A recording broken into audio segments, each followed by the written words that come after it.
தினம் ஒரு தகவல், தினம் ஒரு ஞானம். கோபம் வேண்டாம். எல்லாருக்கும் இப்ப சின்ன குழந்தைங்கள்லேருந்து அத்தனை பேருக்கும் கோபம் அப்படின்னா சின்ன சின்ன விஷயங்களுக்கெல்லாம் கோபப்படுகிறோம். இது ஒரு தவறான ஒரு விஷயம். பத்ரிஜி நவ தர்மங்கள்ல ஒண்ணு சாந்த தர்மம் அப்படின்னு சொல்லியிருக்காரு. சாந்தமாக இருக்கணும். அந்த கோபம் இப்போ நம்ம தேவையில்லாம ஒருத்தர் மேல் கோபப்பட்டோம் ஆனால் நம்மை நாமே தண்டித்துக் கொள்கிறோம். இது எல்லாரும் கண்டிப்பா புரிஞ்சுக்கணும். கோபம் மாத்திரம் கத்தும்பொழுது நம்மளுடைய உடல் உறுப்புகள் பாதிக்கப்படுகின்றன. அது பழைய நிலைக்கு வருவதற்கு 6 மணி நேரம் ஆகும். யோசிச்சு பாருங்க. அப்ப நமக்கு தேகமே தேவாலயம் அப்படிங்கிறோம். இந்த தேகத்தை நம்ம இந்த கோபத்தால் நாம் பாழ்படுத்திக் கொள்கிறோம், வீணடித்துக் கொள்கிறோம். அதனால் நம்ம இது பண்ணும்போது கூட என்னன்னு கேட்டா, நம்ம இன்னைக்கு கோபமே படக்கூடாது அப்படின்னு நினைக்கிறத விட இன்னைக்கு சாந்தமாக இருக்கணும், இன்னைக்கு நான் சாந்தமே எனக்கு வேண்டும் அப்படின்ற அதுல கூட நமக்கு எதிர்மறையான எண்ணங்கள் வேண்டாம். கோபத்தினால் நமக்கு தெரியும், கோபத்தால் அழிந்தவர்கள் எத்தனையோ பேர். எதற்கு எடுத்தாலும் கோபம், குழந்தைகள்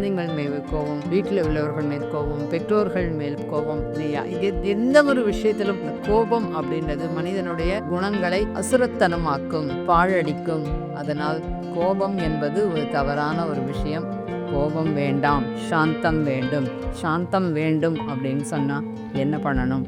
தொடர்ந்து தொடர்ந்து தொடர்ந்து சாந்தத்துடன் வாழ்வோம், சாந்தமாய் இருப்போம். வாழ்க்கை வாழ்வதற்கு, வாழ்க்கை சந்தோஷமாக இருப்பதற்கு, நம்மை நாம் தண்டித்துக் கொள்வதற்காக அல்ல.